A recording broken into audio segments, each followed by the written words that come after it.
ጤና ይስጥልን የተወደዳችሁ የዞላንስ ቤተሰቦች እንደምን ቆያችሁ? ከዞላንስ ዕለታዊ መረጃዎችን ይዤ ቀርቤያለሁ። አብራችሁን ቆዩ። የተፈጥሮ ጋዝ ማምረቻ የተመታባት ኢራን በኳታር የነዳጅ ማውጫ ላይ የሚሳኤልና የሮኬት ጥቃቶችን ፈጸመችም። በግዛቷ ውስጥ የሚገኘው የዓለም ትልቁ የተፈጥሮ ጋዝ ማምረቻ ስፍራ በእስራኤል የተመታባት ኢራን የኳታር የነዳጅ ኩባንያ ላይ የሚሳኤልና የሮኬት ጥቃቶችን ፈጽማለችም። ይህንን ጥቃት ተከትሎ ኳታር ኢራንን ለቀጠናው ብሔራዊ ደህንነትና መረጋጋት ቀጥተኛ ስጋት ስትል የገለጽ ሲሆን 2 የቴህራን ዲፕሎማቶችንም አባራለች።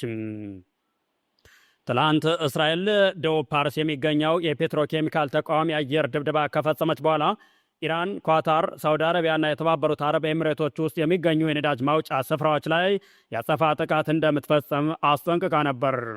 ኢራን ፕሬዝዳንት ማሹድ ፔዜሽኪያን ደቡብ ፓርስ የጋዝ ስፍራ ላይ ከደረሰው ጥቃት በኋላ ባደረጉት ንግግር የዚህ ጥቃት መዘዝ ከቁጥጥር ውጭ እንደሚወጣም አሳስበዋል። በኳታር ራስ ላፋን ኢንዱስትሪያል ከተማ ውስጥ የሚገኘው ዋና የነዳጅ ማቀነባበሪያ ስፍራ በሚሳኤሎች እንደተመታ በሀገሪቱ መንግስት ባለቤትነት የተያዘው ኳታር ኢነርጂ ኩባንያ አስታውቋል። በጥቃቱ የተነሳ ስፍራው በእሳት እንደተያያዘና ተቋሙ ላይ ከፍተኛ ጉዳት እንደደረሰም ገልጸዋል። ኩባንያው ዛሬ ንጋት ባወጣው መረጃ ደግሞ ኢራን በፈጸመችው ሌላ የሚሳኤል ጥቃት የኢነርጂ ተቋሙ ላይ ጉዳት መድረሱን አስታውቋል። ኳታር የኢራን ጥቃት ለቀጠናው ብሔራዊ ደህንነትና መረጋጋት ቀጥተኛ ስጋት ስትል ገልጻለች። የኢራን ወገን ቀጠናውን ወደ ገደል የሚወስድና የዚህ ቀውስ አካል ያልሆኑ ሀገራትን ወደ ግጭት አዙሪት የሚስበውን የማባባስ ፖሊሲ ቀጥለውበታልም ብላለች። ምላሽ የመስጠት መብት እንዳላት የገለጸችው ኳታር ሉዓላዊነቷን፣ ደህንነቷና የዜጎቿን ደህንነት ለማስጠበቅ አስፈላጊውን እርምጃ በሙሉ ከመውሰድ ወደ ኋላ እንደማትልም አስጠንቅቃለች። ከሰዓታት በኋላ ኳታር 2 የኢራን ዲፕሎማቶችን በ24 ሰዓት ውስጥ ሀገሪቱን ለቀው እንዲወጡ አዛለች። ለቀው እንዲወጡ የታዘዙት የኢራን ወታደራዊና የደህንነት አታሺዎች እንደሆኑም የኳታር ውጭ ጉዳይ ሚኒስትር አስታውቋል። የተወደዳችሁ የዞላንስ ቤተሰቦች ቻናሉን በየጊዜው የምንለቃችሁ አዳዲስ መረጃዎች እንዲደርሷችሁ ኮማንት፣ ላይክ እና ሰብስክራይብ ማድረጋችሁን እንዳትረሱ እያልን ወደሚቀጥለው መረጃ እናልፋለን። አብራችሁን ቆዩ።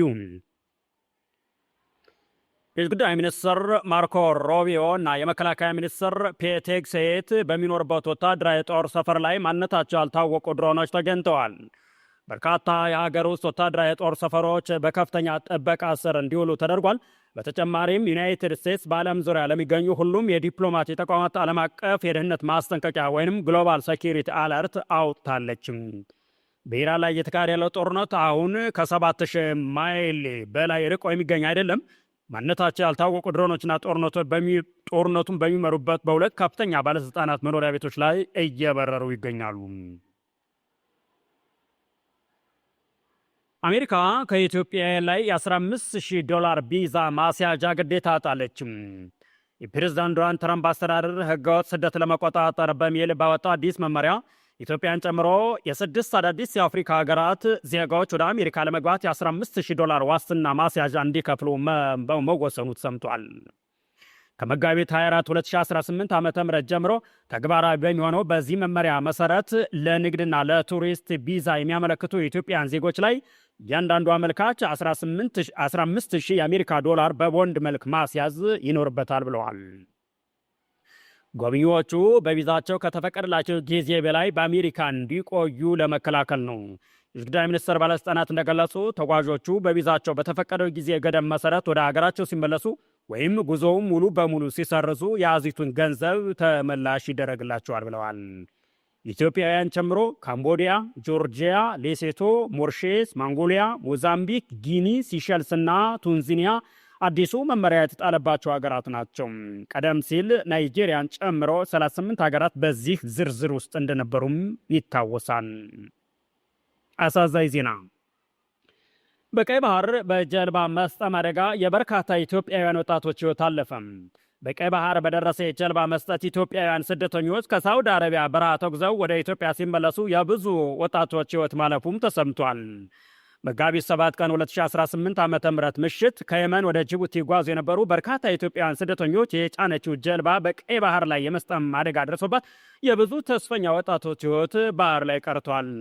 ተጓዦቹ በህገወጥ መንገድ ወደ ሳውዲ አረቢያ ገብተው ያለ ህጋዊ ፈቃድ ሲሰሩ የቆዩ ሲሆን በአሁኑ ሰዓት ደግሞ በሄዱበት ህገወጥ ጉዞ ወደ ሀገራቸው ተመልሰው እንደገና በህጋዊ መንገድ የመኖሪያ ፈቃድ ለማውጣት በጉዞ ላይ እንዳሉ ይህ አደጋ እንደገጠማቸው ታውቋል። አደጋው የደረሰባቸው ወጣቶች አብዛኛዎቹ ከአማራና ከኦሮሚያ ክልሎች የተወጣጡ መሆናቸውም ተገልጿል። ለሟች ቤተሰቦችና ወዳጅ ዘመዶች መጽናናትን እየተመኘን በእኛ በኩል ሰናይ ጊዜ ብለናል።